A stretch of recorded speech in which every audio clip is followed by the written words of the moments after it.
running some Warmachine today. We are running Cygnar versus Cryx, the usual battle between me and Miguel, and we've upped it to 50 points. So Miguel, what are you running in your army today?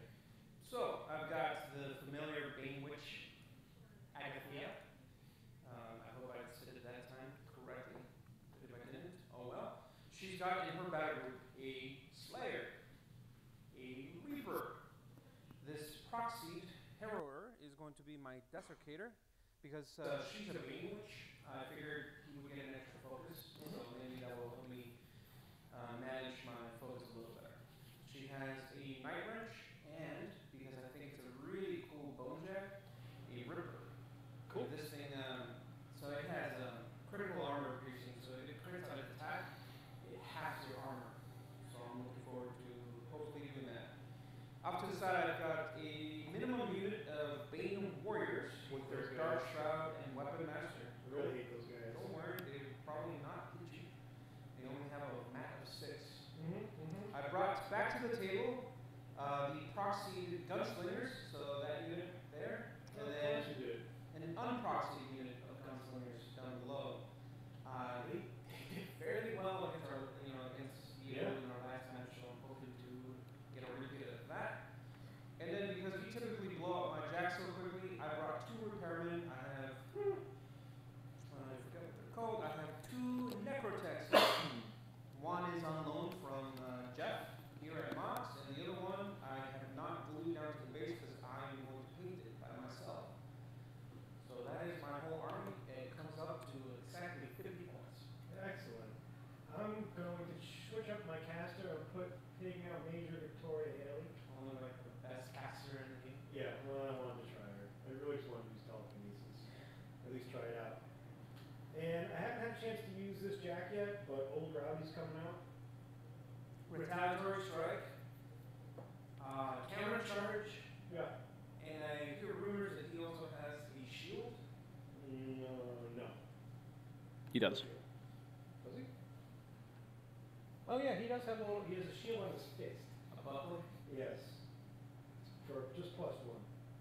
The Firefly again, Ironclad, the usual Storm Lances coming in with a full allotment, 2 Arcane Riflemen, and we have about 6 Storm Knights for you. So minimum unit of Storm Knights. A full unit of the Murder Ponies, 3 Heavy Jacks. Well, one is a Heavy Jack, okay. Well, we rolled off before we started streaming. You get to set out first. So where's that puts me 7 inches out? 7 inches. We are playing scenario. I don't know the scenario, so hopefully Jeff will explain it to us. Yep. So, hi guys, I'm Jeff. If you don't know me from last time, I'll be doing the commentary today. Also, real quick, we do want to bump the audio. We have gotten a couple reports of it being a little quiet, so if we can pump that in any way, that would take care of that real fast before we do anything else. I think that's as loud as we're gonna get.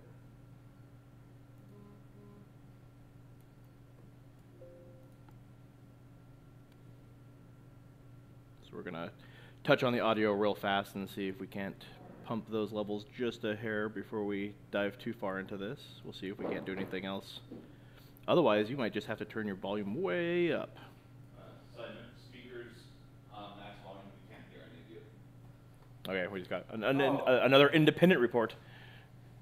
Yeah. Audio's real quiet. Oh, incredibly. Even with So when max speakers or max audio.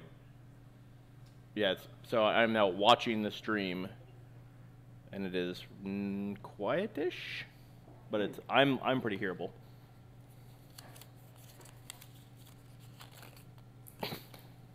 Thought it was a note.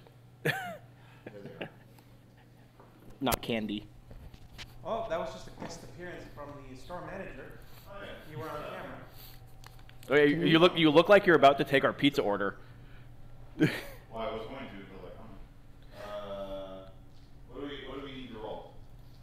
Phone number. Oh, if you're Eric, you should drop So it let me back. point out that I'm currently listening to the audio, and the audio to me sounds pretty decent. I'm listening to the stream audio. Did you just adjust it? No. Yeah. Oh. Ish. So is the...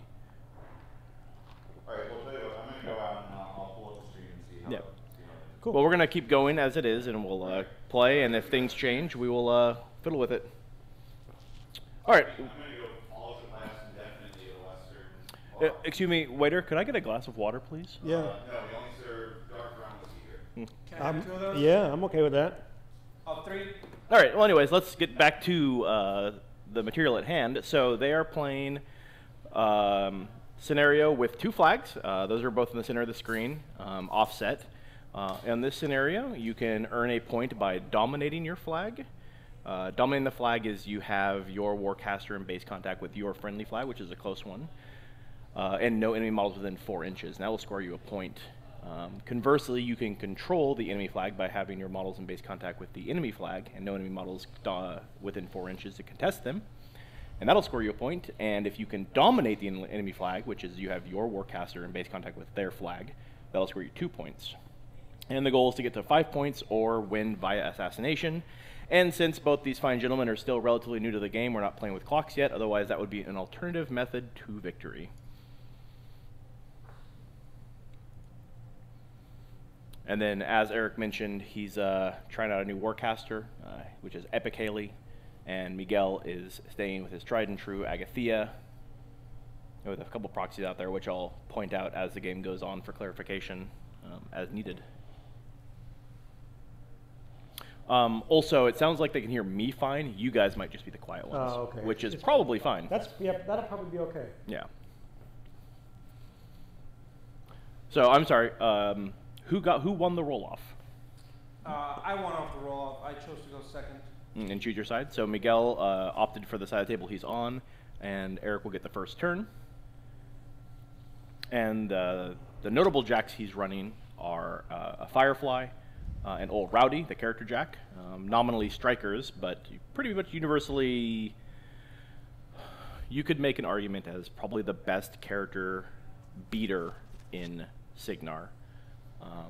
He's Mat 8, which is basically the best mat you're going to get in Cygnar outside of buffs for a jack. He's got a Quake Hammer, which is standard issue for Ironclad chassis.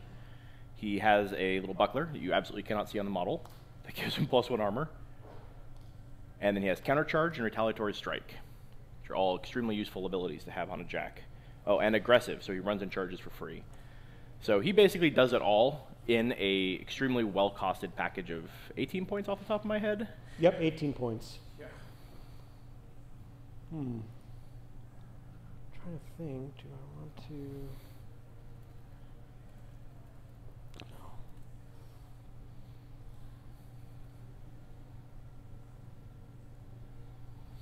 And then, Miguel, you said you're proxying one of your jacks. Which one is that again? This is actually a Desecrator.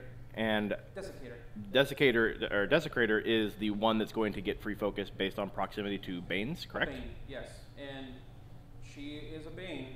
Yes, she is. So that's going to be particularly efficient focus for your jacks, which is nice. Yeah, so he'll get 1 when he powers up, and then he'll get 1 at the beginning of his activation, if I understand that correctly. Within 3 inches.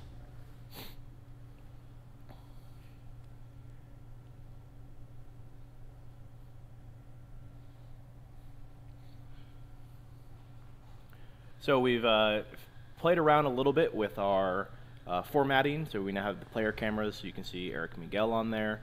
We also have an alternative overhead camera we're going to be switching to during gameplay. Haven't quite gotten that one totally sorted out, as far as you can see a little bit of the isometric camera still on the side. So we're definitely going to play with that in the future, but this gives a nice overhead view. And then the other cool part is I can now do a little bit of this. So I'm going to point out some of the terrain features that are important on the table. So first off, we have the flags here. So these are their objectives they're going to be going for. And they don't show up too great on the overhead camera at the moment. I might switch those out for red markers in the future, or orange ones in the future, to see if those pop out a little better. This is going to be rough terrain, so it doesn't go into block any line of sight, but it's going to impede their movement. And then this little square right here is going to be a trench, which could be very useful for Miguel hiding his dudes in to protect against enemy fire. And then we have your sort of standard allotment of woods and hills and walls out there. So very excited. We got a little bit of that going on, so I can point out some of the cool movement and stuff going on throughout the course of the game. It's going to be a lot of fun and very useful, I'm hoping. Alrighty. Now, if you ask me to explain why I've set up the way that I have, I probably wouldn't give you a good explanation other than the fact that I fear everything that he has. On his flank, those murder ponies can just wipe out my units. I've had it happen to me before, where all I did was run. Actually, I simply advanced, and on his turn, each of those knights took out 2 of my Banes. So I didn't want that to happen again, so this is why I set it in the back this time. I'm hoping that my Desecrator can at least drop some of those those large templates so that he can at least do 1 or 2 points to them.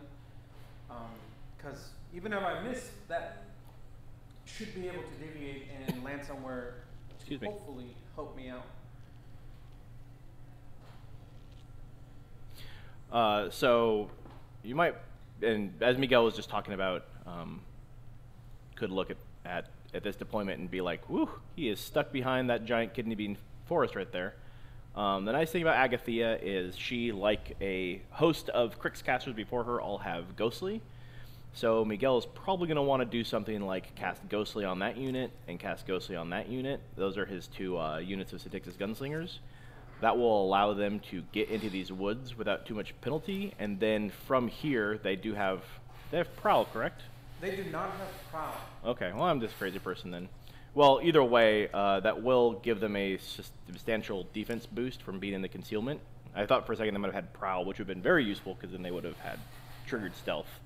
I've been playing a lot of Cygnar lately, and the Black 13s have Prowl, so I was definitely operating off of the 3-man units with guns have Prowl, was my operating theorem. Yeah, these ladies aren't very defensive at all. If they get into the forest... They're a 14? 14. They're a 14, so they go up to a 16. They're not going to protect them from arc lightning, but it will at least protect them nominally from a level of shooting, so that's not the worst thing I've ever heard of. And then with Banes have Ghostly now too, they're not going to be too impeded, so it's just a question of getting the jacks out there and out of the way. So the reason I centralize myself is because he's pretty spread out. I can then commit my troops wherever they need to go, depending on how he plays out his first turn. It's true. And it's Eric, so I can never actually figure out what's going on in that mind. Good, because neither can I. So. I'm going to jump up real quick and grab a water, excuse me for a moment, and while they're going to get their first turn started.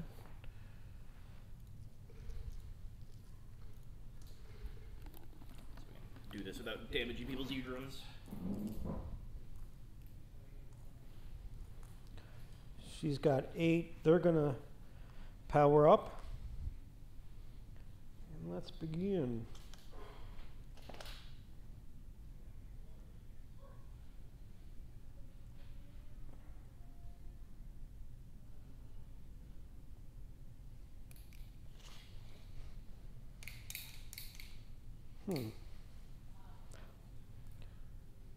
We're going to give temporal acceleration to the Storm Knights. That's going to give them +2 movement when advancing. You've got people commenting on the fact that our audio is pretty low. Yeah, this is low. Jeff's is high. Oh. There's nothing we can do about it right now, but thanks for letting us know.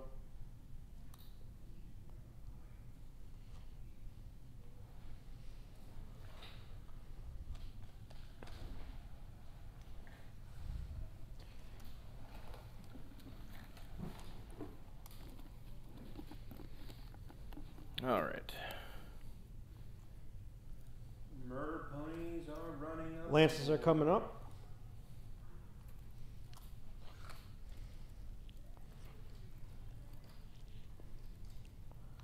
Next, we're going to run our Firefly.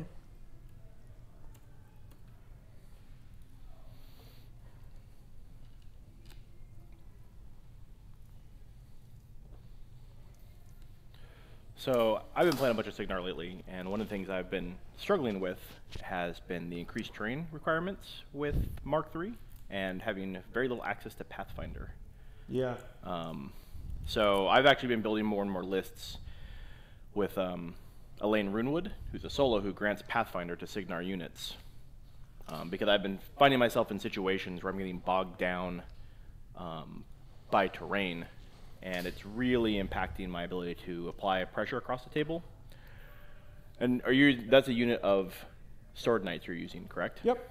And so he actually also buffs Sword Knights. He has veteran leaders, so he gives them +1 to their attack rolls, which they're an interesting unit because they have pretty victim stat line, but they do have flank jack, so if they can actually get in there and tag something that's next to one of your friendly jacks, they will do some serious damage to it. And this is your first time playing with a telekinesis caster, right? Yes. Well, welcome to the best spell in the game. I'm excited to try it out. Explain, tell them, you know what? Don't. I'm sure I'm going to get to experience it soon for the first time ever. But I have a feeling that you're going to be turning me around a lot. Well, the only limiter here is you don't have an arc node, correct? No, I don't have an arc node. So he's not going to probably be using it terribly offensively in this game until he starts playing bigger points with an arc node. So instead he'll probably be mostly using it to reposition his jacks and get additional threat ranges.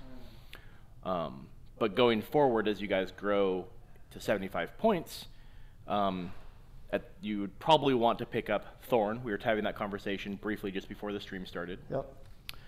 Or in lieu of Thorn, at least like a Lancer, which is what the Thorn chassis is based on, is the Thorn, or the Lancer chassis.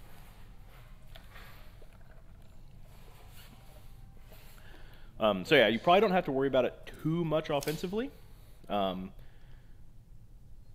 yes, in a larger game with more options available, then your guys being turned around backwards is definitely a reality. And you can also pick up Lord Scavarus, Lord Exhumator Scavarus, as your Cryx caster with telekinesis. So if you find out that you really enjoy the options that telekinesis provides on the battlefield, which are literally innumerable, then you too have an out for getting a telekinesis caster. And you have broken my Scavarus on a couple occasions, so you should be intimately familiar with the model.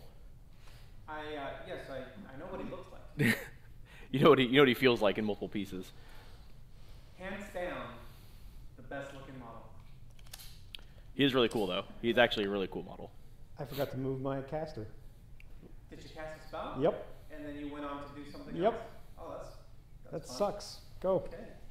Well, I guess I get to power up. I always do that. So this is also a kill box scenario, Yep. which means if by the end of the second player's by the end of your second turn, the slightest smidgen of your base must be more than 14 inches away from a base edge. Right. So you are probably going to be in a situation where you definitely need to walk her forward, her max move distance, and then possibly telekinesis her to ensure you do not kill box yourself. Right. And if you kill box yourself, your opponent immediately scores 2 points. But now you can only kill box yourself on your own turn. Right. That way, so your opponent can't slam you out of that area and then score it. Right. But I'll endeavor, because I'm pretty sure this is probably your first kill box scenario. I'll endeavor to remind you of that on the following turn here. My Desecrator is going to go ahead and activate now. He's going to move up 7 and take a shot. Whoa, his speed is not 7. What am I doing over here? His speed's only 5. Go over to the thingy. Uh-oh. Speed 5. Still move 5. Yeah, your crabjacks, as they're called, trade off a point of speed in favor of steady and amphibious. Cool. For his Cryx guys. So they're going to be a little slower than you're used to. I'm going to try to get on a lucky shot anyway. 10 inches won't get me too far. But I want to drop that skater template. I believe that would be 10 right there. Yep. Okay. So Miguel, this is actually Miguel's Desecrator, despite looking an awful like a Leviathan. His 10-inch range probably puts it out to about there, but he's hoping to get a lucky deviation that will put it somewhere onto these guys. That's probably what he's hoping to get off of this die roll. Yeah. And this is pretty standard operating procedure for a template weapon off of early turns. And it just kind of comes down to luck. So it's going to go directly towards me. 2 inches. and instead it travels backwards. So ends up going that way. Doesn't really do a whole lot. Because it actually But the removes- opportunity, there was an opportunity cost, so he had the chance of maybe putting some poke damage onto those horse guys. This is actually good for me. I wanted it to come back towards me because it stays in play. Because it's a Scather template. Yeah. What's the damage on that template? 1. Just 1 point of damage? Just 1 point of damage. So it's like legitimately just a Scather template. Yeah. So Scather templates are based off of the ever popular Ravagor, the Acid. most fun beast to ever play against in this game. And essentially that template's going to stick around from turn to turn, or for this turn at least. And if Ryan moves any of his dudes into it, they're just going to automatically take a... Or I'm sorry, why did I say Ryan? I'm not sure where Ryan came from. I was actually asking about Ryan earlier, like we haven't seen it because I've got his Kraken. So maybe for some reason that was just stuck in my head. And I've been saying Eric. I've said Eric like 10 times in the last couple minutes too. Anyways. So is that there for the entirety of the game? No, It's gonna be that's there- until the beginning of the next turn. Oh, okay. Yeah. Should you enter it or end your activation within it, you're going to take 1 point of acid damage. Very cool. As it very burns cool. away your flesh. Naturally. Yeah. So it's a nice little thing for you to try to avoid. Because it will burn you. Yep. How And many so that shots? template is going to be right there. These ladies are going to go ahead and run. That's 2.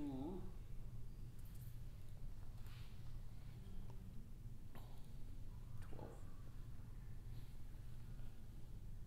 12. Oh boy.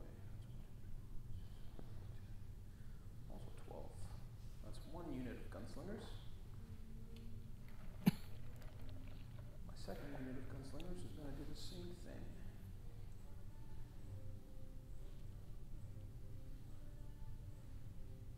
So last week's game, Miguel pretty much won the game off the back of the Six Gunslingers. Yeah. Yes. That was the worst. Yeah. So it was a combination of accurate firepower. A lot of it was Miguel parasiting Eric's jacks so that they had a more reliable to damage roll, which allowed him to feed back into Maddox over and over and over again. There was like a turn where it was like it was like 10 or 11 damage or something, because each one of them is going to produce 2 shots. Well, if you've got 2 units of them, that's 6 shots a unit.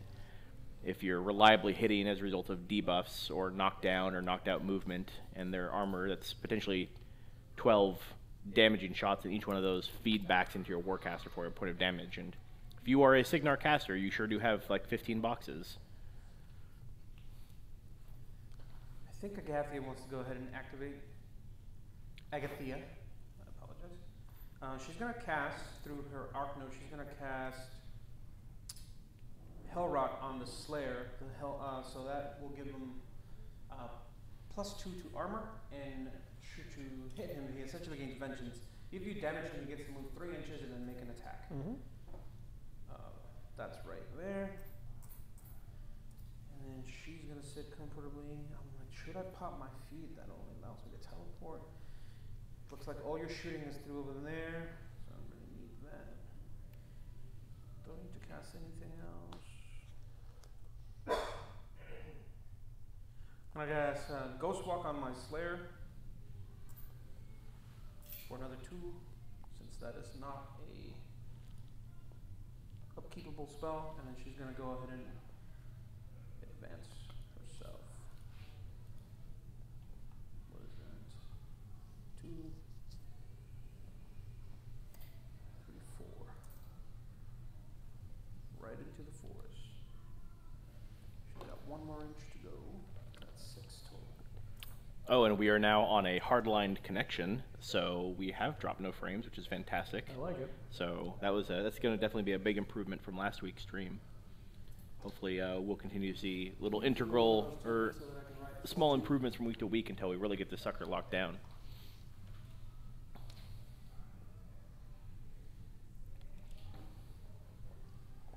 And Ghost Walk on that guy.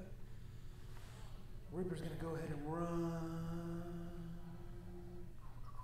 in there. Slayer's gonna go ahead and run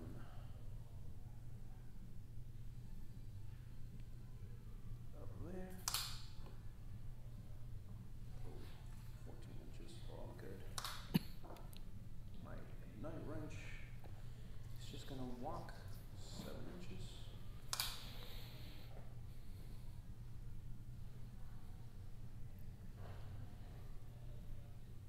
question is, what does he do with those Bane warriors? This thing's gonna run 14 inches.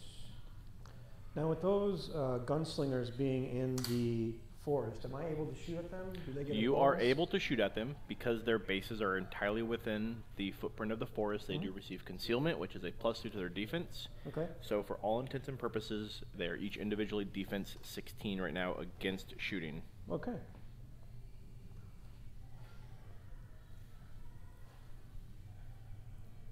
Oh, damn it. Oh, damn it. I hate you so much. I hate you so much. I can't get over there in one turn. Well, you have 11 inches and you have assault, so you could get up there if you really wanted to. It's true. Banes. Just gonna go ahead and. Does this impede movement? No, that is a hill. Does not impede movement at all. Okay. If your entire base is on it, you receive elevation. Okay. And elevation is +2 defense against range and magic attack rolls, just like the woods. Very The only difference is that there are certain things that will negate the concealment bonus of forests, but it's almost impossible, with a few exceptions, to negate the elevation bonus of hills. Okay. Also, Andrew says that we are still very quiet, so this is definitely going to be an ongoing thing for us to kind of try and resolve going forward. So let us know if you are on the stream and you are hearing us, if we sound very quiet, and if we do, we'll have to keep an eye out on it. But I'm not sure what we can do at the moment. Mm-hmm. Tell him to turn the volume up on his computer. Yeah, meh. So you're good? Yeah, I'm good. Okay. Have you turned up the volume on the. We have maxed We're out maxed the the volume on both this audio switch we have here and on the actual OBS program. So maybe there's something in the actual computer settings that we're gonna have to fiddle with and find eventually. But we're a little deep into this process to be dirtling around with it Something right to now. figure out So for next time. yep. So 8, 11. I've got 11 inches to move. And those flags, just like the flags from last time, you can move through them, you can see through them, you can shoot through them, but you cannot end your base cannot end on top of them. I'm only going to be able to shoot at you. I didn't pop my feet. No stealth. That would be the turn to pop it probably, but now the horses have assault, correct? They do have assault. That's why it's 11. Yeah. Well, no, they would charge 11 and shoot. Yeah. Something to consider is you could telekinesis a couple of them if you wanted to get an extra 2 inches of threat range. It's true. But you do need to get Haley Into position. Right? and 14 inches up the board.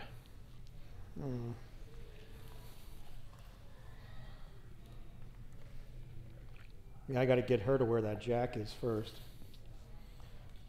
So I could run her up, cast telekinesis on her to get her out of the 14. Well, she won't be able to run. She will be able to. Walk her up. Correct. And then telekinesis a couple of those. Yep. It is limited to 8 inches, so you'll probably only be able to get the one on the end. And I'm going to switch cameras here and kind of give you an idea of what we're talking about specifically. The problem Eric is currently run into is that as a killbox scenario, his caster probably needs to be about here-ish. Otherwise, he'll begin scoring free points for Miguel, which is a bad thing. He's also talking about possibly telekinesising this horseman up another 2 inches. Right now, this line right here is the extent of his threat range, but the telekinesis will put it forward another couple inches, allowing hopefully a good assault shot into the whatchamahoots, those guys, the 6 gunslingers, and telekinesis are right there. Telekinesis. Oh. Just through the moving train. She moves out and moves. Yeah, because telekinesis is a place effect, it is not affected by the terrain. Yeah. Yep. Then I'm going to put telekinesis on him, move him up 2. And TK's control? It models within 8 inches.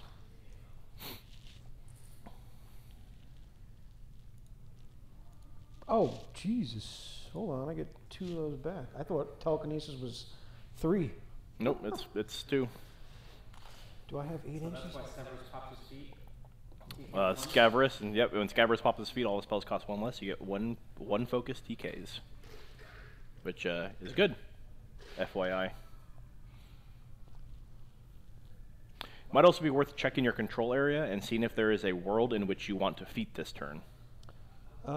Sure. Her control area is 16 inches. 16, because she's focus 8, which is pretty big. It's literally just out of range. So then you might unfortunately. want to hold off until, say, next turn. Yep. But this would be a good example of where having that squire for the extra 2 inches Right. Could have definitely been a big game changer. Okay, so I'm going to charge the storm lances at your gunners. Okay, each one needs to pick one. There's 2 units there. Yep. Actually, I'm going to charge 3 of the storm lances at your gunners. The rest are going to Run. run. Run charge. Press forward order. Press forward. Let's see what happens. He gets 11 inches to move. Hold on, before you do this, I Yep. think you should back it up real quick. Does Haley have any other spells? Oh, right. That's true. I think there is another spell you might want to consider casting on her card. I'm going to double check here real quick, too. Nope, I lied. I'm a big liar. So Haley 1, the first iteration, has Deadeye or whatever it is. It's a spell where the unit's first range attack roll is boosted, and that would have been very good in this situation. Yeah. And I thought for a second she might have carried that over, but it was not the case. I mean, Haley 2 has pretty much every other spell on her card, so I was Right.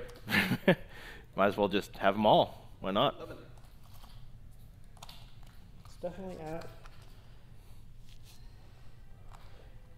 He's going to move 11. So I can't end up on that. You can pass through it if your entire base will make it through, It but won't. then you will come up short. And you would measure from, yeah, you could do that as well. And then again, you want to watch out for the Scather template unless you're okay with taking that damage, which you might be, because I do have multiple boxes. Okay, so he's going for her, he's going there, and he's going there. The rest of the guys might just want to run into sort of a supporting position for later turns. Yeah, I was wondering if I should run him back or if we should go over to here and flank. Who's the unit commander? So they have to be within That's true. a certain number of inches of the guy who's in charge. His command Probably range. 7. Very possibly 8 as well. I got the card right here. It's better than that. It's 9. My command is very, very low. Okay, so we're gonna shoot there first. So Warmachine is not unlike a smaller scale Warhammer, but at the same time it is an extremely different game, Fizzlestick. Ratify. It's more, so as someone who's played both and enjoyed both over the years, 11. hey, you got the Next tray, one? man. Use the tray. Huh? We've got the tray. Oh, yeah. we did this last time. That's fine. Not 11. In fact, I'll Not 11. Not 11. Okay. Yeesh. Oh, you're good at hitting. Oh, yeah. So, Warmachine is a little bit more like chess to Warhammer's checkers. They're swords or guns. I find that fascinating. Yeah, they're like voltaic lances. Yep. So Warhammer is a little bit more about the experience. It's more about having a narrative element to the game where you're telling stories because you have all of these soldiers on the battlefield with all of these huge machines and these giant aliens doing giant, crazy, fun things, and you're rolling bucketfuls of dice, and that's fun to have to do that. But as far as like it's more of a strategic game as opposed to a tactical game, with the difference being strategy is sort of your plan before the battle happens, and the tactics are the moves you make on the battlefield. Well, when your ranges on weapons and your movement on people in Warhammer are so large, at the end of the day, there's only so much you can do on the battlefield to impact whether or not your opponent is going to be able to fire their guns at you and things like that. when you have a gun that fires 96 inches, which is the length of the battlefield times 2. Whereas Warmachine is less about the strategy and more about the tactics. Every individual move you make is extremely relevant because the ranges in the game are so much smaller in comparison to Warhammer. When a long-range gun in Warmachine is like 12 inches, and your movement is limited and the actions you can take are limited, every model you move is a very conscious decision you make. Yeah. So they both have their pros and their cons, 7. but in general, I would say Warmachine is a little bit more chess-like and tactical, whereas Nope. Warhammer is much more large-scale and strategic. And then, yes, typically the number of models you're fielding on the battlefield is much smaller in Warmachine than you'll see in Warhammer. So that was your Firefly taking a shot? Or no, that was the riflemen. the riflemen taking their shots. So ponies were off. They needed 11s. Don't forget that the riflemen have reposition if they want to reposition after their shots. Right. We will reposition them up. Oh, you're gonna get closer. Well, we get some defense bonus. Oh, for my shots. And now Ironclad. He's gonna move. And because there are so many fewer overall models on the tabletop for Warmachine, every model you lose generally has a larger impact on your strategy going forward and what you're going to do with the remaining models. Whereas you can lose whole squads in Warhammer, and it doesn't necessarily impact what your overall strategy might be. It might have been your strategy to lose those models, for example, because you have so many more expendable models that you're willing to bog people down. And that definitely exists in Warmachine 2 to a lesser extent. But yeah, those are just some of the differences. They both have their fans and their detractors, and they both have their pluses and their minuses. They just offer different experiences, really. I have noticed that in like Age of Cygnar, you are just removing mounds of dudes. You're pulling off handfuls of guys. Yeah. And you're rolling 20 dice and only getting like 2 hits. But there's something to that. I mean, Yeah, I mean, Warhammer is still the big boy, in the yard, and it's there because it is fun to put down giant templates and pull off tons of dudes and roll bucket loads of dice and have huge armies. Question: does Ghostly allow you to move through models because they are obstructions? No, it does not. Does not allow you to move through Correct. models. Okay. Did not. The question, if you didn't quite maybe hear Miguel, is the Ghostly spell allows you to move through obstructions, so it allows you to move through walls and buildings and fun stuff like that, but it does not allow him to move through his own models. That would be incorporeal.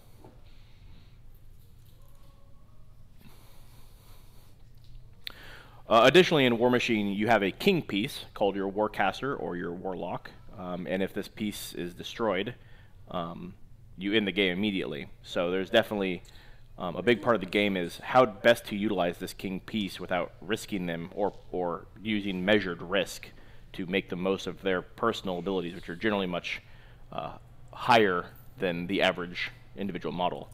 And I'm going to switch to the overhead camera, and I'll point out that, for example, Eric's king piece is Haley, and she's back here, and she's sort of like a very spellcasty, wizardy lady. Conversely, Miguel's Warcaster is over here, and while she does her fair share of spellcasting, no wait, that's not her. Derbity derp. She's in the forest. Yep, there she is. My jacks power up. I do upkeep. There's Agathea. She has a lot more potency in close combat. So the questions that like Miguel has to ask himself is at what point do I, utilize her, because I can't just run her in there and start hammering away at things. Otherwise, the retaliatory strike will just kill her, and I lose. Jeff, I should have actually popped that feat, right? I don't know. If I popped the feat, he wouldn't have been able. He would have now had to choose if So he could move or. If you had moved Haley on that first turn, so that you could have gotten her farther up to hit more of his models with the feat, Right. That's a different I absolutely agree that you should have popped your feat. Right. However, We in a didn't- position that you were at where you could only tag a couple of his models, it was a little bit more of a question mark of whether or not to do it. Right. Now, what's probably going to happen here is you're going to end up losing your fair chunk of models. Armors? 15? Armor is 15. Armor's 15. On Or the horses? 17. Yeah, 17. That's not 7. But it might be an extremely strong attrition piece if Mhm. you're able to feat on the following turn, meaning that as you guys continue to get stuck in, he will not be able to activate nearly as many of his guys, what he has left.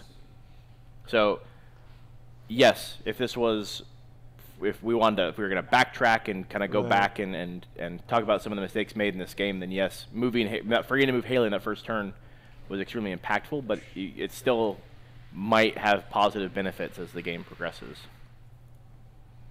Oh, he's got counter trade, doesn't he? Mm-hmm. Oh boy. Which means that you have to engage him if you want to have him not countercharge. Retaliatory strike, but I think that will work, actually. Yeah, old Rowdy is not pleasant. Old Rowdy is not pleasant. I will give my I like the Slayer blue you're putting on 2. the model too. I like your blue. Thanks.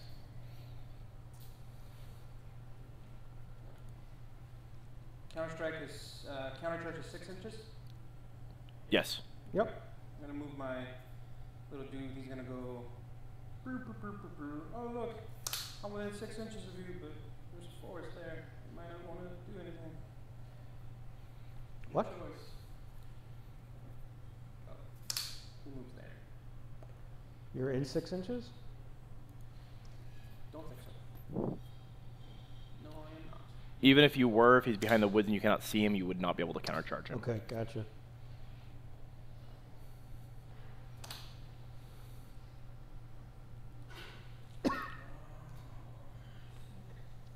I want to move so that he has range to you or in line of sight. Mm-hmm. I believe I do right around that forest. Also conveniently within 8 inches of old Rowdy over there. Agathia. Oh, Agathia. There's 4 left. I'm gonna oh, well I can't shoot actually 6 inches. I might be able to shoot no one. What are you trying to cast? I'm gonna cast Parasite off of him into old Rowdy. Can you see old Rowdy? Very good point.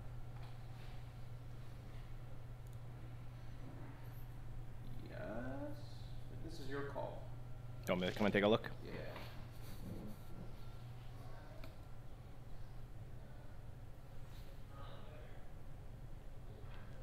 Yeah, you can see old Rowdy. So you would be able to countercharge Okay. if you want. The question is whether or not you can get there. Without Pathfinder, Right. basically, no. Yeah, I'm not going to countercharge into that. But it would be hilarious because if you could countercharge, Yep. you would, one, you would not be able to arc node, and you'd probably also just straight up kill the Jack with the charge attack. All right, I have a focus of 7. What is your old Rowdy's defense? His defense is going to be 12. 5 on 2. Mm-hmm. I think you got that. Boom. Parasite. -3 to your armor, good sir. What was Okay. the zoom in on this again, by the way? We can't. Oh, okay. Womp womp. I will pop my feet just for, Because why not? yeah, because I should have done the left turn. Well, everything gets ghostly with your feet too, so that's convenient.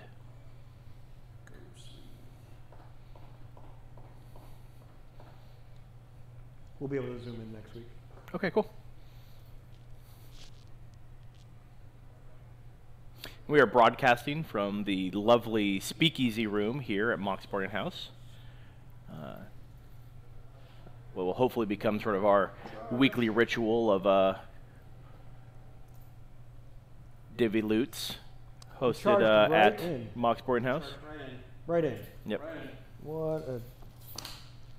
And so Miguel is able to charge in on old Rowdy there because her feet gives everyone ghostly, so not impeded by those trees there. So do I get to make my attack before he gets to retaliate? You will get to make your attack, Mhm. and after the attack is resolved, Eric will get to swing back. It's going to hurt. Oh, I know. No, you're going to hurt me. 7. That parasite is... 5 on 2 dice on this charge. I feel lucky. 5 and 2. Mm-hmm. Okay. You are looking at -3 to your armor, and I have a POW of 22. Jesus, armor 17. Oh, now. I just thought in case I didn't. It's a combo charge. Combo strike. Combo strike charge. So one of the abilities of the Slayer is it can, instead of making 2 separate initials, well, with its 2 claws, Yes. it can combine them together into one big attack. Armor 17. I thought your armor was 19. It's 20 minus the. Jesus Christ. 20 minus 3? Okay. Is Roddy's shield +1 or +2? Plus 1. Oh, so he goes to a 19. It's, so you're down it's to 19 plus the 1, so 20. Oh, he's base 19. Yeah. Oh, gotcha. Yeah, he is 20. What a Dice +5. what a pimp. So 5. 7, 8, 9, 10, 11, 12, 13, 14, 15 damage to your right. Oh, dice plus 5. Yep. Jesus. 15 to your 3. Should keep your well, his left arm. This is good because your left arm is still up, so now you can retaliate with that, which is what you want to do. So then I lose all of my primary attacks. I lose both my claws because of the combo, and I lose my headbutt, correct? No, you'll still be able to. Headbutt? Right? Is that what the combo strike says? It should just say you combine those 2 attacks. So your third initial, the tusks, you will still be able to make. Special attack, make a melee attack instead of making a normal damage roll. Combo Oh, it's a strike. star action? Yeah. Then yes. But now Eric gets a retaliatory strike. Can I boost that? No, you cannot boost outside your activation. Okay. You cannot boost. But you are still going to be mat 8 versus his defense 13, so you're looking for a 5. 13. Yep. And if you had gotten a crit, you would have knocked him down with your Quake Hammer. It's true. Now it's a POW of 18. And I have an armor of 19. Dice minus 1. Stop. Jesus. Womp womp. 2 to your 2. 2 to my 2. Wow. I want a bigger dice box. I don't like rolling into a small box. We'll have to source Yeah. a bigger one. Yeah. Buy an attack? We'll have to get a cool one and get the Mox logo. Yeah, I agree. We can get both logos actually next to each other. It'd be pretty sweet. Buy a claw, looking for 5s. P is 16, so dice minus 1. Yeah, he's. Yep, dice minus 1. Slayer goes, hey, take 8 points of damage to your 6.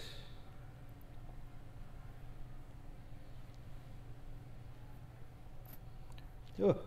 And because we dealt him damage next turn, if he's still alive, he's going to be able to get a free attack. Anyway, I'll buy 1 more attack. I agree, Zumakroom. The red dice are hot and spicy today. Yeah, that's Looking just. for 5s? Still hot and spicy. I'm gonna have those dice checked. Dice Yep. minus 1. 7 to your 2. Dice minus 1. 6 to your 2. Yeah, there you go. Math. That's not the best. My Quake Hammer's gone. Oh, rowdy. You ain't so scared. A solo you probably want to invest in as well sooner or later is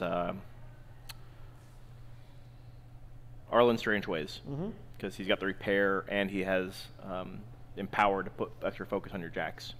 Very, very powerful.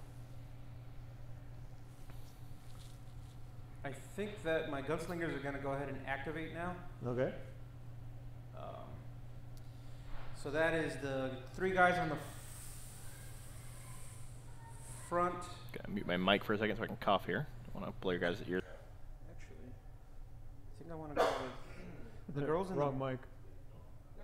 Oh, is it? Okay. Yeah, the girls in the back are actually going to go and shoot first. They have, they're going to aim, and I'm going to try to create a cloud with my first attack. She's going to go first. She's going to shoot that knight right there. Mm-hmm. I'm at dice minus 7. I doubt I'm going to be able to do anything, actually. Are you aiming? Yeah. So you should be at an 8 versus his 13. Looking for 5s. Got that. I'm only at a POW 10. Armor 17. Dice minus 7. Nothing.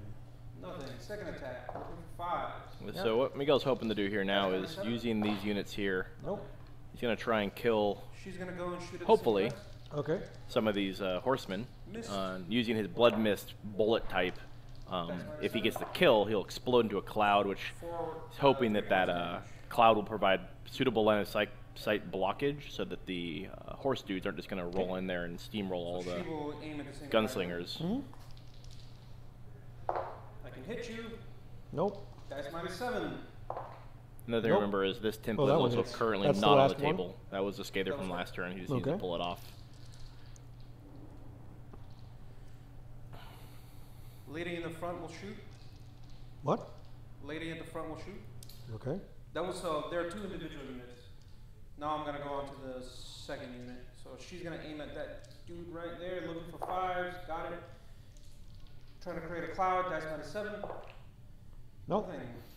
So statistically unlikely shots, but assuming all he needs is maybe to roll 2 slightly above average, and he would probably net the kill. Nope. But he is basically rolling a series of 7s, which under normal circumstances would be good. Her. But in this situation is in fact less than good. That's -7. Okay. Her second attack. Always hits. You get another box cards like that. Oh Nope. my god. Her.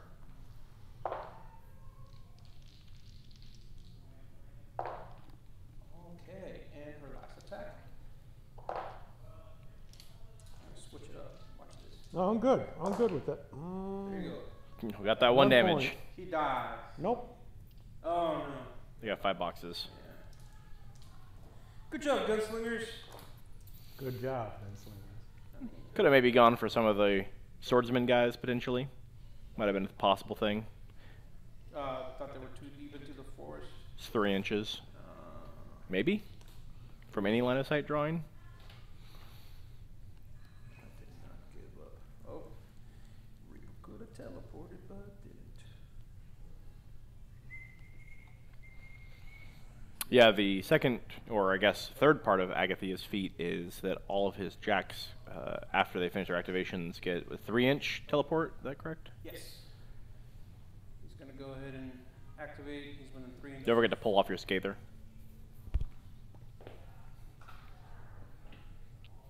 This is gonna hurt.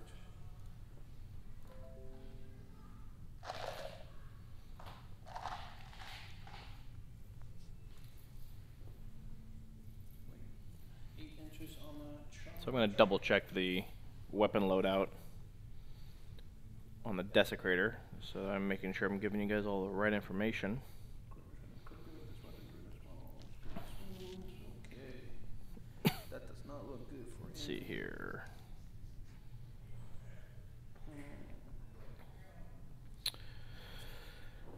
So the Desecrator has got a rock solid gun. It's a range 10, which is totally average.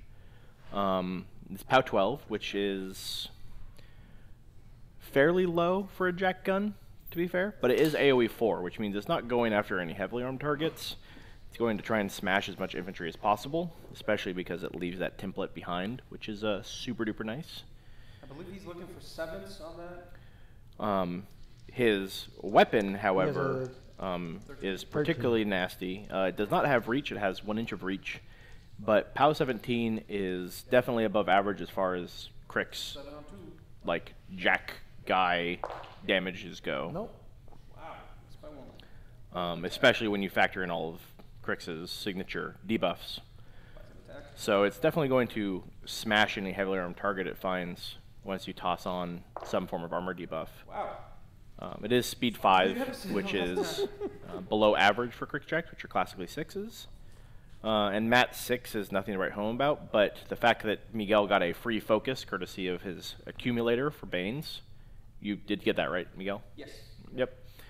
Makes it particularly focus efficient, which again is usually at a premium in Cryx because in general their casters are extremely selfish and they don't want to use their focus except to cast their own spells because they're all space necromancers or whatever it is they are.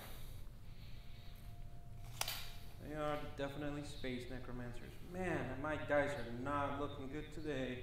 Okay, Banes, looks like I got a few charges, maybe 10 inches, 11 inches. Looks like he can charge right over there. Hello.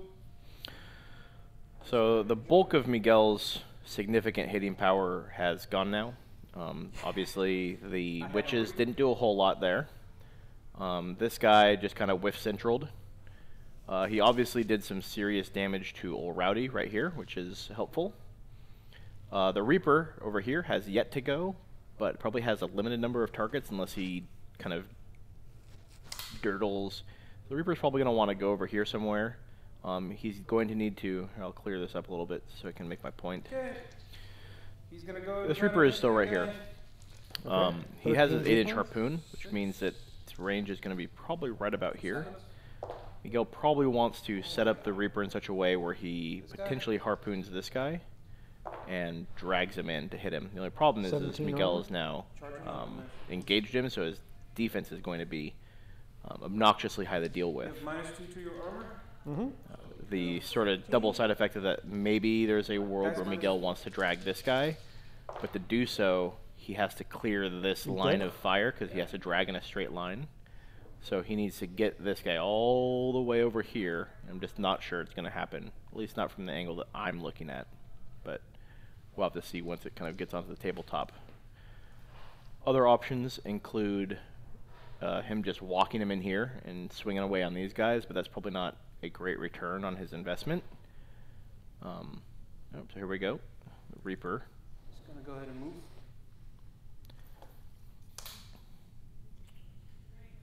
Well, before I Yeah, so it looks like he didn't make... If I drag and he disengages, does that Bane get a free strike? No, because it's a pull, so you do not generate free strikes off of those. Damn. I should have asked that. So the question Miguel was worrying about here is if he pulls this guy and that guy ends up getting dragged this direction into base contact, will this Bane here, who is engaging him, get a free strike? And the answer is no. 8 inches. All right, I'll take a shot at that guy. Okay. I will boost it. Sorry about that. Defensive 12. Had some coffee, which makes me coffee. That's my rat. Reaper has a rat of 5. Really want to get you. Keep it to 12. 7s on 2. I really want to damage you, so I won't boost. 7 on 2. Hey! Who are you shooting at? Shooting at that thing. Gotcha. Now I'm going to boost because I really want to damage you. So the question here is if dragging in a straight line towards that target, will he bump here or not with a harpoon? To the... And it looks like no from here, but Okay. it might be a crazy person. Looks a lot more open when I look over the table. Looks like I drag you as close as possible. You will drag in a straight line directly towards, which means if any part of his base impacts the Slayer, he will stop. So this might be, you might want to pull the laser out for this one, personally. And the best way you're going to figure that is if from the right-hand side of Eric's guy to your guy's left-hand side, if the laser intersects the Slayer's base at all. It does not. From your guy's right side, far right side. It's going to be like that. And yeah, it looks pretty clean from here, so it looks like you will actually be able to drag him directly forwards. Never mind now. Yep. Wow, in retrospect, I probably should have started off with that and then tried to feed back into you, but this is a learning experience. Yeah. Okay, I get a free Yep, attack. he got over there. Like I Okay. said, that was probably the best thing Miguel could have hoped for. Matt Just of from where I was 7. looking, didn't look like he was going to make it, though, but Looks like he made a liar out of me, 6s? which is a good thing for him. Yep. 7? PS 16? 19? Or 18, I'm sorry. That's -2. Wow. 11? Yeah, to the 2. Did Wait, you no. buy? Did you buy? So, if I harpoon you and I drag you over, I get to attack you with my claw. Free. Okay. Dice -2, that means This is that's, the engagement we're currently looking at right here. 11 to the 2.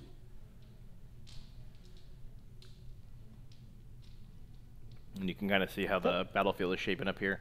So Eric has 2 guys left. this will probably not kill that ironclad right there. It might hurt him, cripple him, but he'll still be there, which leaves Eric with a lot of options. First off, these guys do have flank warjack, so if they go first, they can probably single-handedly kill the Slayer, since the Slayer is engaged with Old Rowdy here. So a couple of them can probably just kill the Slayer because they'll be effectively weapon masters against it. Old Rowdy is pretty beat up, but he's still a body.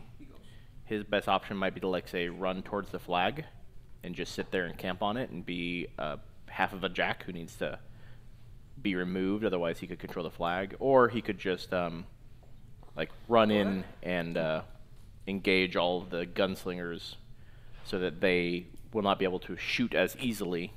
Those are a couple things that he could do with Rowdy. Or in lieu of that, if these guys don't kill the Slayer, then maybe Rowdy just finishes him off. It's definitely going to want to feat with Haley. Yeah, well, pop Haley's feet. So she's going first. Don't forget to allocate any focus you might want to allocate. Okay. Actually, I don't think I want to allocate any focus right now. I want to try something. That should be interesting. Okay. First, we're going to telekinesis Haley up. Thanks, Howie. And we're going to move her up. We're big fans of Warmachine and Hordes here at Mox Boarding House. It's definitely my game of choice as far as miniatures go, and I love streaming, or I love, like, the whole, like, I don't personally stream myself. This is the smartest move. But Eric here, Divvy Loots, has this great channel for board games and role playing and stuff like that. And so you should see Oh yeah. the rig they have. What's up? He killboxed himself. So let me answer this. Or let me point this out to our viewers here. So the question I have for you, Miguel, is any part of her base, even the slightest smidgen, over 14 inches away? Nope. So where is? Let me take a look at it here right for. at 14. She's right at it. Let's see. Yep. Just a little, like just a centimeter, would have put me right past it. Sure. So that means you killbox yourself. Like, I don't lose, do I? No. Okay. So let me get back to you about this in a second. Let me explain what's going on here. This scenario is called a killbox scenario, which means these are the flags that they're battling over.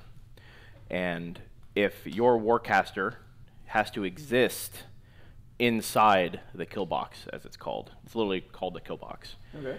And this obviously it's not to scale on my paint drawing, but if on the end of your second turn your caster is not somewhere inside this box, your opponent scores 2 points. It's basically to encourage, or rather discourage, people from playing extremely turtley games. You're 2 up. That's really And so Miguel, unfortunately, forgot about the kill box, and his caster, who is right there, is just under that 14 inches, which means that Eric, raise the roof, scores 2 points. Okay. Now that you will only score that on Miguel's turn, and so let me point out what. So, like, for example, Yeah. you can't on your turn walk up and telekinesis him out of the kill box and then Gotcha. score points. That's Okay. why it's only on Miguel's turn that you can score those points. Very cool. Okay, so now I am going to telekinesis this right here. What is this, Miguel? The Slayer. That is my Slayer. It will be engaged. So, hold on before you get too crazy. Okay. When telekinesis targets an enemy model is an offensive spell casting, which does require a dice roll. Okay. So you do need to roll the dice to hit him as a normal spell, and because he is engaged, he will be defense 17. Now you are a focus 8 caster, Right. so you need a 9 to hit him. Additionally, you do have future sight, which means you can boost after the fact. So you could roll 2 dice, and if you roll Right. like a 6 or a 7, and be like, ooh, all I need is a 2 or a 3, boost after the fact and add that 3rd dice. Yeah, let's do that. I like it. It's TK for funds, fun and profit. But yeah, we really love Warmachine and Hordes here at Mox Boarding House. It's definitely our biggest miniatures game. We're also like a block away from Privateer Press, and I am also now a Privateer Press employee besides being a Mox my. Boarding. Whoa, he just fired it off. So you're turning him? Yes, I'm going to turn him so his back is like that, right? Yeah. Yeah, why wouldn't you? So they're all in the arc? Yep. Yep. Okay. TK 101, make your opponent's life miserable. Now, also, can I cast Domination You can cast whatever you want. Let's just make up rules for you. here? And he can attack there, right? Yep. Right. Domination is move and attack, correct? So if I cast domination on him, move him out of this.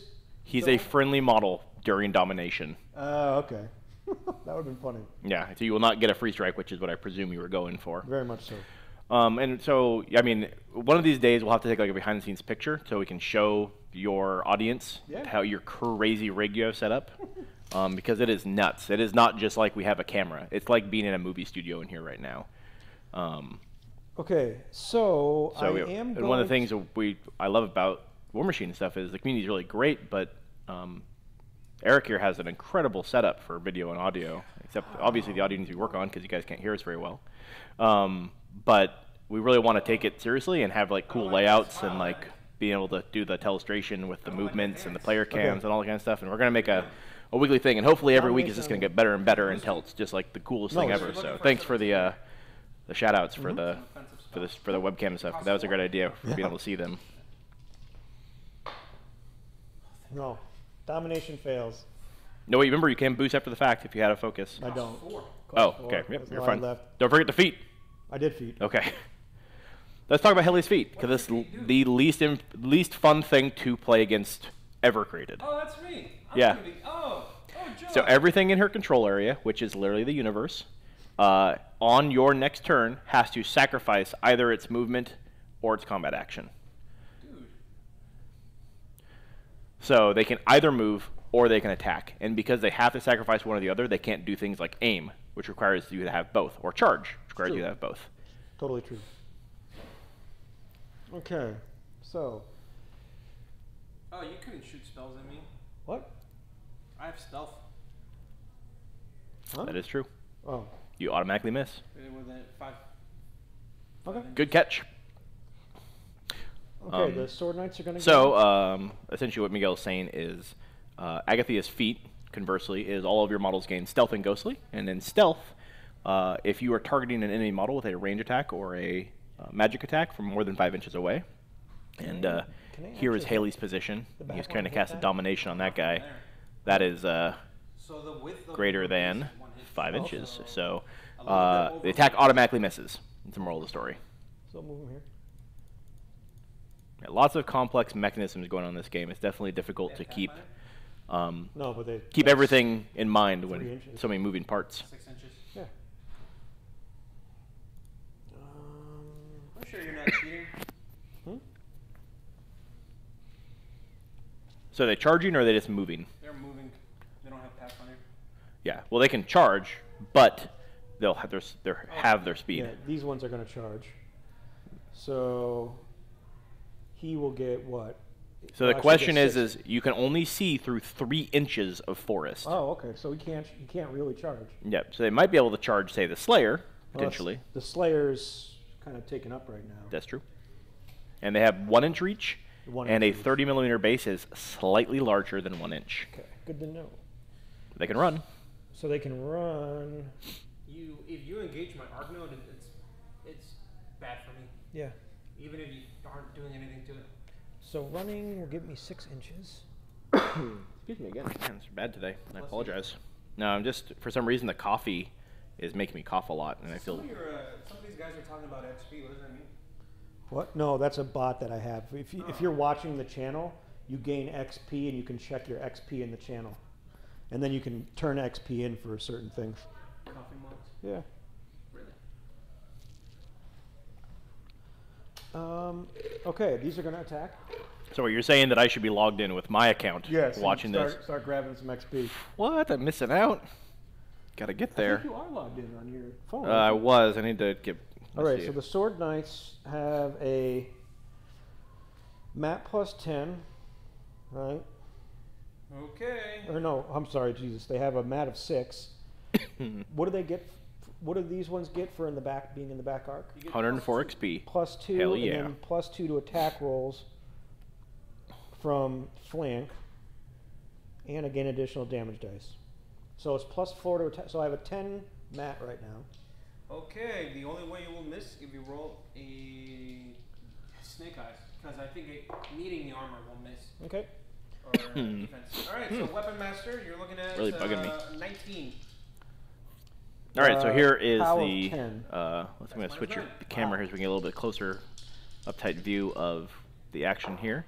And so right now, what's going on is, as I talked about, one of his options was having these sword knights swing on the Slayer, Yep. and because the Slayer is engaged with Old Rowdy, they have flank friendly faction warjack, which means that if they're swinging on an enemy model Hits. that is engaged with a friendly fighting warjack, they get some bonuses to their attack rolls. Which, operating on the assumption that Eric doesn't roll like total butt here. Which I did. Yep. Well, I've got I mean, I can easily hit him, but I've got only a POW 10 strength. Yeah, so it's -7. So, -9. oh, because you've got the armor buff. That's right. He's hell rot. It's 4 to the 4. Okay, you almost got my right arm off. Well, Old Rowdy might be able to finish him even with a crippled arm. It's Does Old Rowdy still have a Cortex? Yep. Okay, that's good. 3 to the 6. There's a. That'll help. My left arm has 1 gear. Smoke is starting to come out of that Slayer. Okay. Now, this last one, who doesn't get the flank bonus, so it's 8. I'm guessing that hits. 5. Why wouldn't you get the flank bonus? I'm gonna go The take backup some bonus. quick little Zantac, help my coughing, so I'm stop coughing your guys' Okay. ears. Be right back. What? You still hit. Oh, yeah. And But I nothing don't- changes. Hmm? You still have. Oh, the- right. Yeah. Still get the whatchamacallit. Yeah, sorry. Nothing. Okay. Wow, it's a 9. Okay. Rowdy's gonna have to finish him off. Old Rowdy's going to have to do the job. And because you popped the feet, I wouldn't even be able to turn around with that Slayer. That's so messed up. I can't believe it's so vastly. Oh god, it's so much more powerful. Mine is like, hey, my guys kind of become ghosts, but not really. They can only move through obstacles. Miss. What's your defense? 13. Okay. Why didn't you boost to hit? What? Because I only get 1 die. Right? So if you boost to hit, you would have been rolling 2. Oh, okay. And your strength is so high, you don't even care that you're only rolling 1 die. You probably would have damaged me. Really? Oh yeah.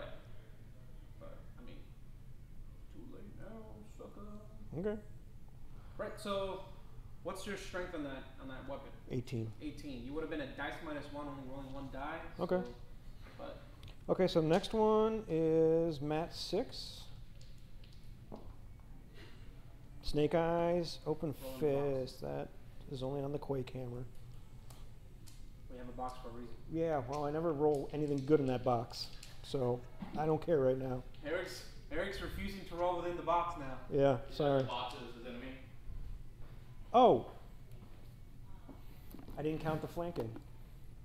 Not that it would have mattered. I don't think. All right, I'm back. Man, it wouldn't matter. Okay. You rolled a 1. Yeah.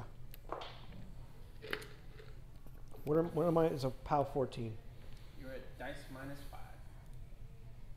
2. I have future sight. I could have done it regardless. Okay. I mean, you still have I'm future gonna sight. You could boost the boost damage. to hit, right? yeah. You're at dice -5. So 6 damage to the 6. 6 to the 6. 1, 2, 3, 4, 5, 6. Well, my left arm's gone. Yeah, so one of Epic Haley's unique abilities that is new to her in Mark III is she gained Future Sight and Field Marshal Future Sight. Because she needed that. She needed more. Yeah, she definitely needs some buffs. Which allows her and her warjacks to look at their initial dice roll and choose to boost, which is add an extra dice, but at the cost of some of their energy after the fact. So it makes it very reliable. Allows you to roll 2 dice and then judge if you In need the to back arc spend the there? energy Am I afterwards. in your back arc there? With this Arcane Tempest? No. Okay.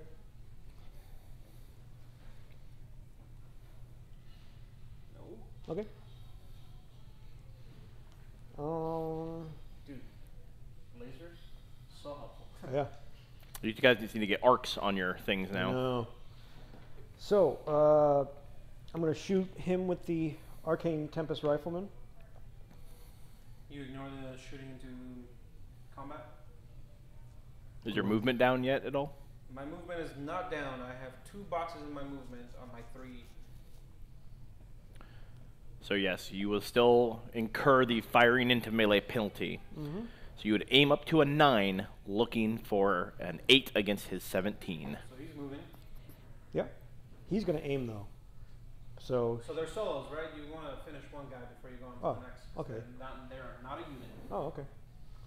So 9 against what is your defense? Don't roll snake eyes. It's 13. Yep. Hi, Laura. Hi. Can I close you out or get a tab card for Tim? Either way. Do you want me to teach you about the brief? Yeah, please. Our lovely bartender Laura coming in stealing money. Okay. I mean taking money. You're going to take 3 points. 23? Oh, To- take out my movement. Yes. Oh. Okay. No more movement. Defense 5. That Slayer is hurting a lot. Okay. Hits. Ooh. Well, what you get? That was What's your So I'm at 17. Defense, and you just rolled a 3? No, your movement's down, right? your movement's down? Your movement down goes to a 5. Yeah. So you'd be engaged, you'd be at a 9, and if he would need to be a rat 5 or lower to miss with that 3, a 6 on. Cygnar's not Yep. there. So what's your Yep. So armor? My essentially what's going on armor is So I got this guy has now got crippled movement. 3. So and these guys have all gone. So we're Eric is trying his best to finish him off by bits and pieces. So now he's all crippled Okay, 3 to on the his movement, so it makes him easier to hit, but not any easier to necessarily damage, which is sort of the struggle that we're running into at the moment. I put him 1 too much.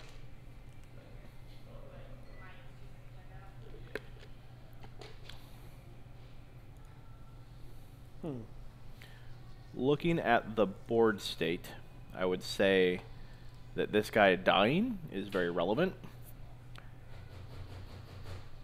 Well, I won't be able to move anything, so. And if I do move, I can't attack. That feat's disgusting.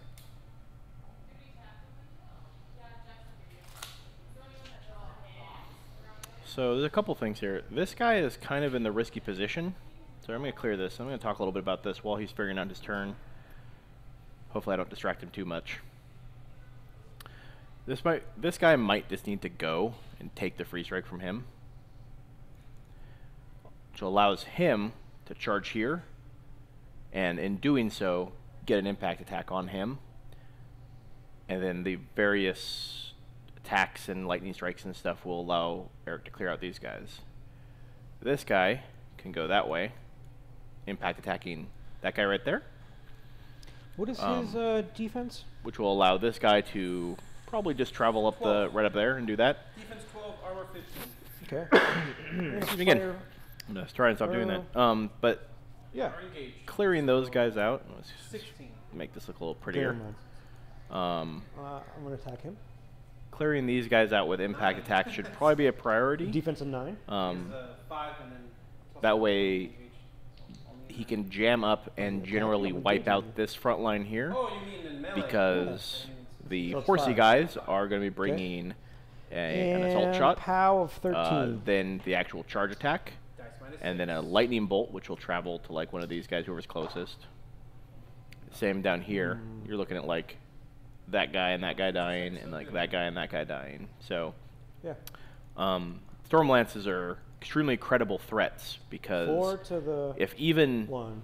these 3 right there connect and this guy sacrifices himself just to get out of the way, it's entirely likely that those two, and those two will all die. Command range of 7. You know, in removing those 6 plus these guys, which obviously need to die to the impact attacks, 8 models dead is pretty real. What were you checking for? And then it leaves, because this guy is under the effect of Haley 2's feet, Uses its great his options are, Very cool. well, he walks and does nothing, or he stands and shoots, which Oh, my is Slayer relatively rolls up. ineffectual. Ouch. You saw the Storm Lances to go, right, Eric? Yeah, I do. And I'm trying to figure out if I want to take a hit and just charge. Definitely what I was just sort of discussing with the viewers. Kill off a lot more of my gunslingers because they are not. They don't have a lot of armor. Do you know how impact attacks work? A little bit, yeah. So if your charging model moves at least 3 inches, Right. and then after moving at least 3 inches, moves base-to-base contact with a model, Okay. you can make a you can make an impact attack against it, which is your standard attack roll, at the strength of the mount, which in this case is 12. Okay. If they kill the model, they can continue in their charge path towards their original charge target. So you're going to declare a target and have an opportunity to kill a model on the way. You can only make a single impact attack, though, so you can't continue to plow through multiple models. Okay. So armed with that knowledge, you might have some opportunities to charge guys while impacting some of the dudes along the way to Right. clear out paths for you. Now, could I move him first to impact up there? Or do I not want to? So the answer to that is yes, no. And here's why. If you were to charge straight forward over the flag, you do have to technically stop your movement to make the impact attack, and you cannot stop your movement on the flag. Oh, okay.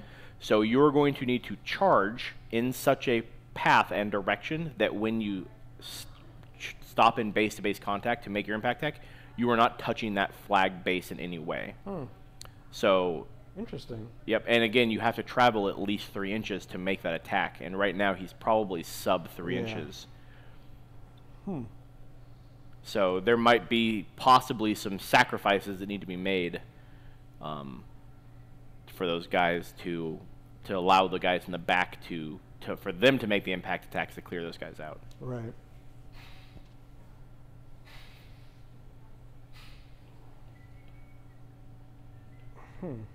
It's an interesting orders of activations question and what you're willing to sacrifice to have other guys do things. Right. So, but I have to move everybody first, then attack. Well, with the impact attacks, you will move one model, and while he is moving, you will make the attack and then complete his movement. Huh. So you will make that impact attack during a single model's movement, and so you will need to resolve that before moving on to a different model to move. Shit. Okay. If I charge here to here through him, is he going to get an attack? He has 1 inch of melee range, so So no. you can check that. You have the little widget on to your right. Yeah, definitely no. Okay. Yeah, let's do that. Let's charge through him. Trying to attack there. Does that work? Talking about this guy right here, This one right here. going straight forward, Straight forward. making through. that guy your charge target, Yep. and then impacting him along the way. Correct. That is very likely a thing you can do. Okay. As long as your base does not cross his or come within the inch of him, which you should probably be fine. Yep. Yeah. Okay. So you move into base to base. Okay. You're probably going to be right about there-ish Okay. when you come into contact. You will now make a normal attack roll. So Okay. your mat 7 versus their defense 12. Okay.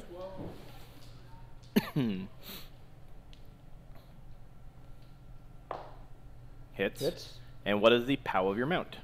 The POW of the mount is 12. So in your armor, That's -3. there you go. Okay. And it's just still 2 dice. Yep, there's no special additives to this.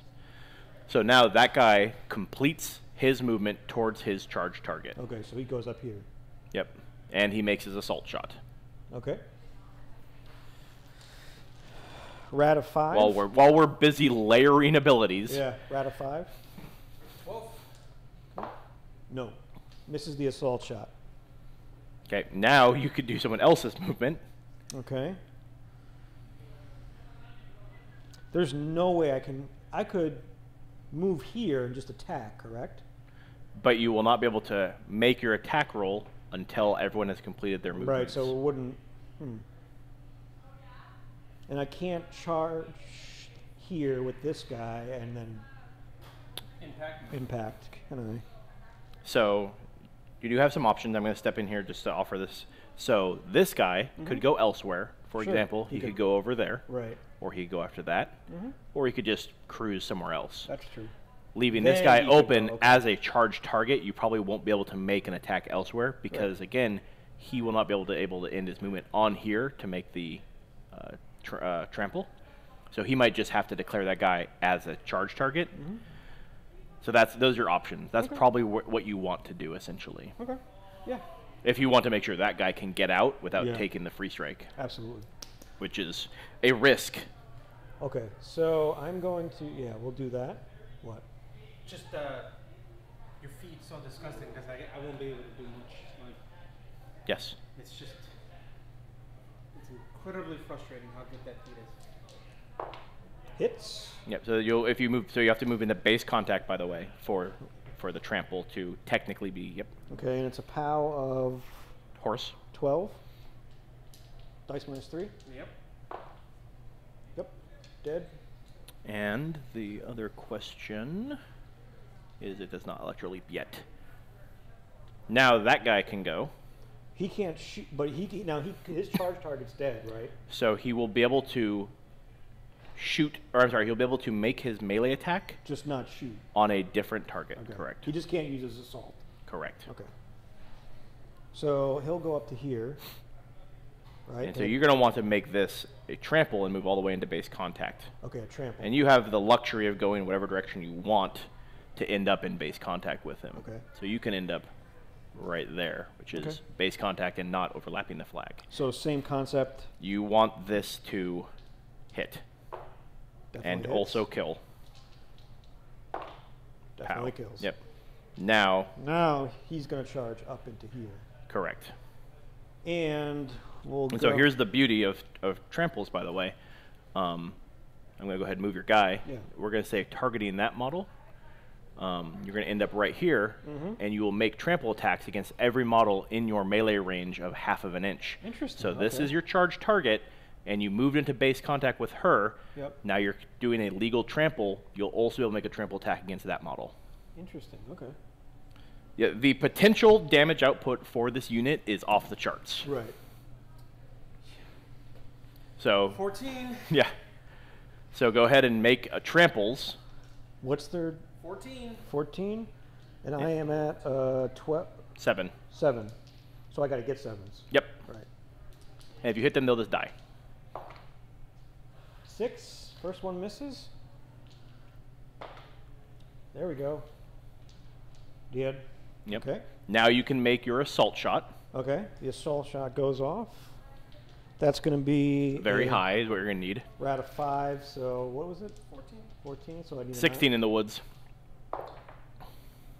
8 plus 5 doesn't hit. Correct. Now you get to move on and make your charge attack rolls. Okay. So we'll start from left and go right. So yeah, and I think that is the smartest play, and I'll explain why. Yep. So he's going to hit Yep. there with his And so lance. this is not a charge attack roll. It is a successful charge, but against the wrong target, so you're not going to get a boosted die. Okay. 12.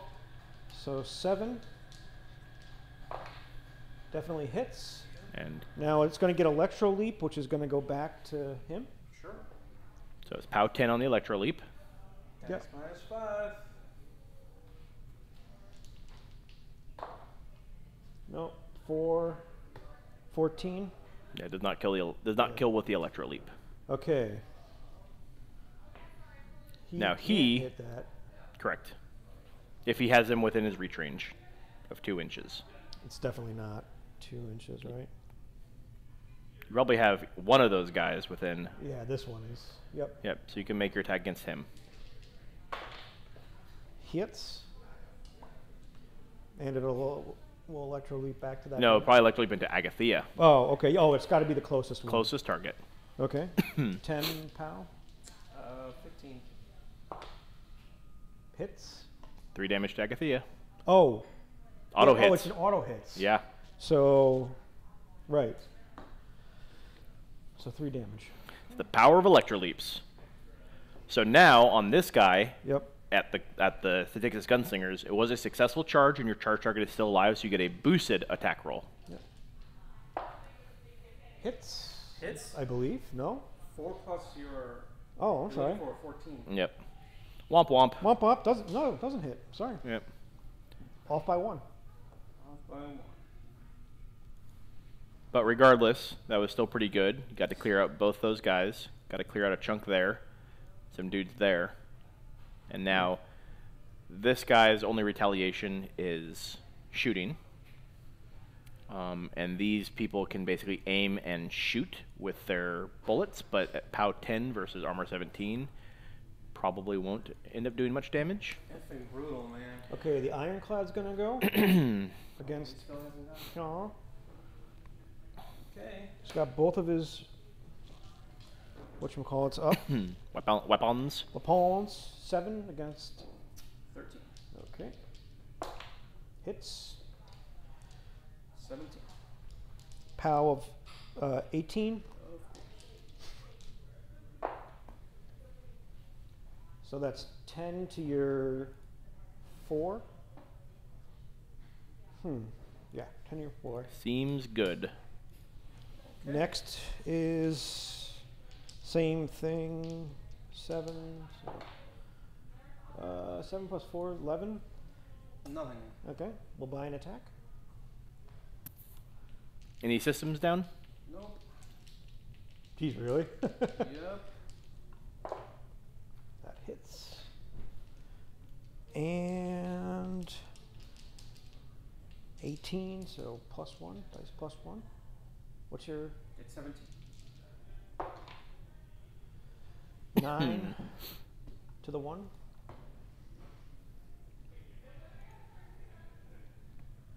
Left arm's gone. So now the next question we're going to find out is, this is the flag. This guy is in base contact. So are these within 4 inches? I'm going to say no. And is this guy within 4 inches? I'm going to say no. How does that work now? So you are now in a potential scoring position Okay. because you do have a model from a unit in base contact with Miguel's flag. Okay. But to score the flag, all of the models in your unit need to be within 4 inches. Okay. And Miguel can't have any models within 4 inches. Okay. So this guy is definitely out. Yeah, he's out. He's at Okay. about Yep. So 4.5. that right there That precludes you from disqualifies it, gaining yep. points. If your guy was back just a little bit, you could have, but it was probably slightly Yeah, better better. for you to kill the guys. Okay. And then is Miguel's jack within 4 inches? Right. Because even if your guy was within 4, that would contest it. Right. You're up. Alright, so I can't move and attack. Or attack. You can move or attack. That is just the worst. Excuse me again.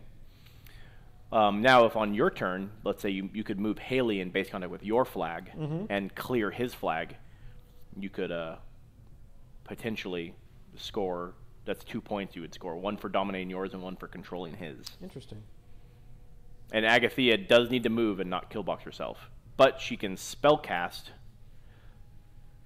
for free. So, for example, she has Vanish, right?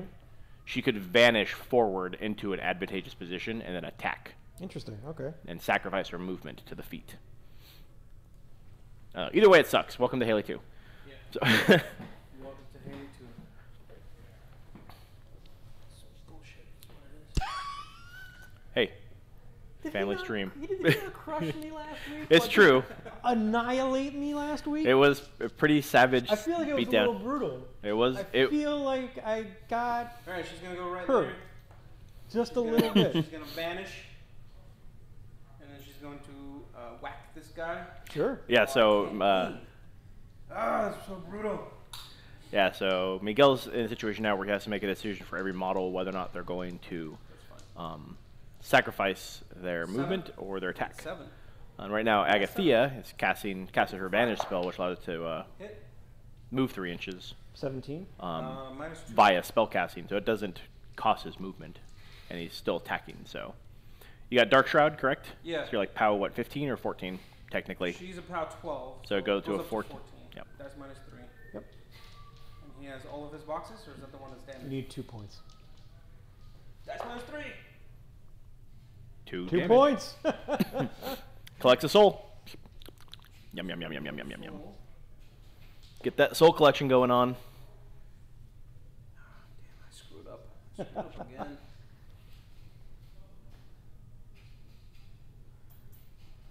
She's gonna throw a parasite at that guy. Of course. Boost, because I need it. And because I'm actually running short on time, I forgot about the D&D players that are waiting for me. Okay. I'm gonna play pretty recklessly. Okay, parasite boost. I don't know what your armor is, or defense, but I'm pretty sure I'm gonna hit you with a 7. Yeah. 7, that's 14, plus 5, that's 19 defense on that big guy right there. Okay. Engage, he'll be a 16. Okay, so I hit you. You are under my parasite. I'm going to end my turn. My Reaper's gonna go ahead and disengage. He's gonna walk out of the way. Okay. You're more than welcome to attack him if you like. Yeah. He's gonna go, I'm gonna go over here. Okay, getting a free strike here. Hits, Ooh. crit, knockdown. Really? Yeah. That's bad. Yep, so you're gonna move to the 1 inch, basically where you had moved outside his 1 inch. Oh. Reach range, so probably about there-ish. Okay. And you're knocked down. And now you can make a damage roll. That was bad. I All right. mean, it's so gonna it's be bad. POW either way. 18. For being knocked down, is there any benefits? Not for being knocked down, but as a byproduct of making a free strike, it is boosted damage. Knockdown does not engage, right? So he won't. I don't have the shooting into melee. Correct. Awesome. That's all I wanted. Cool. Go ahead. Roll your damage. So this is boosted. Okay, it is So boosted. +1 on the damage roll. So that's plus 2. Dice plus 2. Is that Wait. what he just said? No, +1. You're a 17. I'm at 18. So yeah, +1. Daisu +1. So 11 points. 3, to your 4. 6, 7, 8, 9. I only had 9 left. He blows up. Splat. Doesn't matter. I'm gonna take 2, 3, 4, 5, 6, 7, 8, 9, 10 shots at you now. Yeah, so Miguel is hoping to nominally feedback Haley to death here. Or pretty close to it, rather. Okay, well, since I can't aim because of your stupid feet, Need 6s. Ladies in the front will go first. They need 6s, I believe. We're at 6. It's a good thing you cast Deflection for +2 defense against shooting. No kidding. All right, hit. Yeah, so this is Miguel's classic 18. new strategy. Is he's With my parasite, you're at 8. Oh, no, what's the parasite? 15. 15. Oh, 15. All right, that's So -5.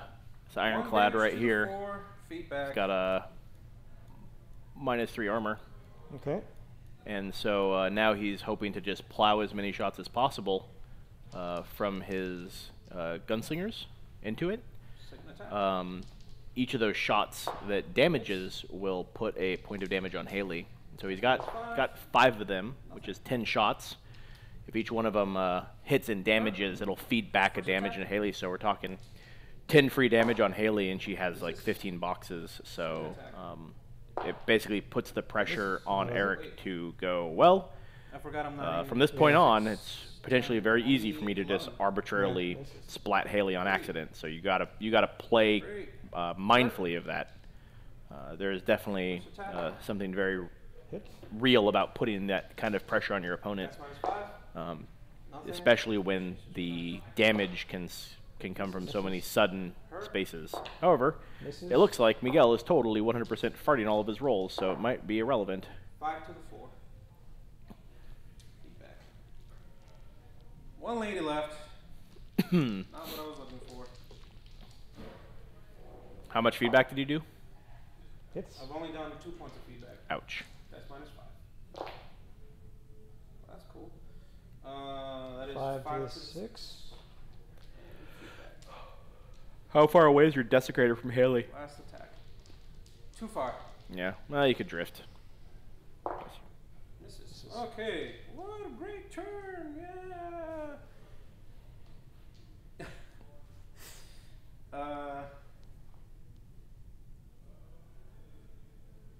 That's how far away I am.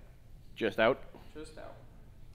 Keep that there so I can switch the camera angle. Yeah, so desecrator's got the 10-inch range, and that puts him just shy. He was definitely hoping to. Well, you could still drift, So, Mm. like, you can still put some chip damage on her, but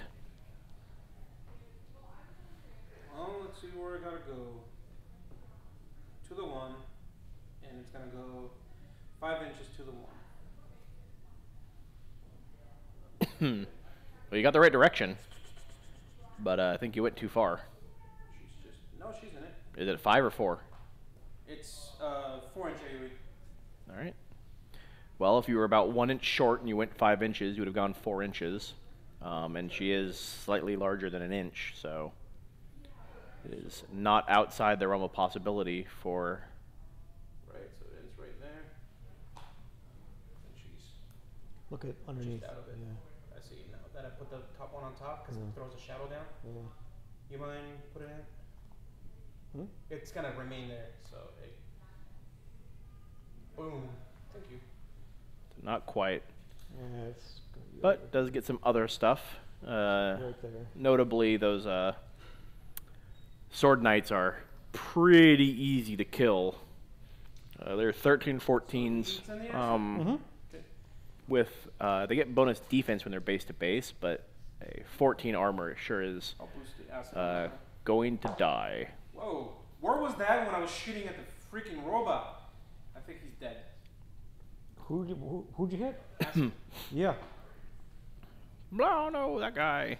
I can't damage your big jack, but let's try it. It's only a acid splash of 6. Dice minus a lot, so I got 13. His armor 20, so nothing. No. Oh yeah, armor. Yeah, it's armor 20. Oh man, sucks not being Oh, oops. able to roll dice. Now I know what It's, Eric felt like last time we played. Okay, Get those Mox logos on top again. Little Night Wrench is gonna attack that guy. Did I freeze? What? Oh,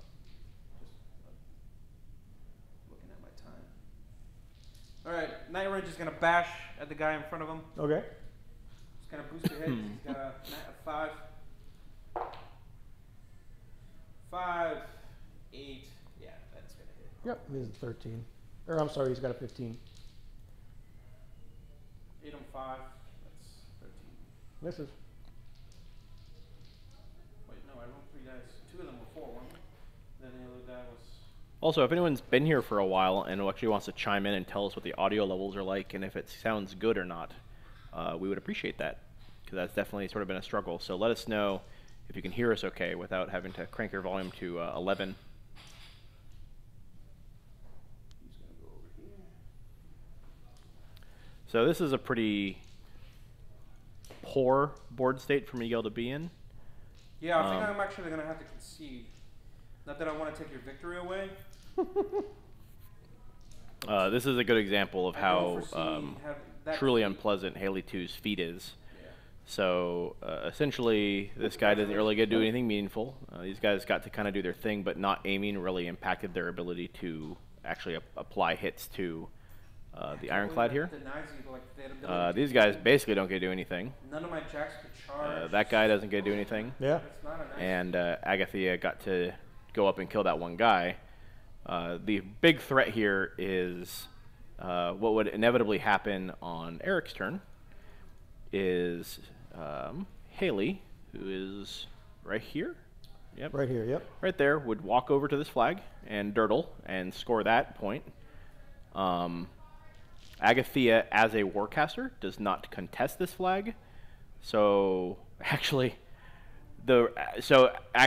Eric wins on his turn. Good. And the reason why is this guy is in base contact here. Yep.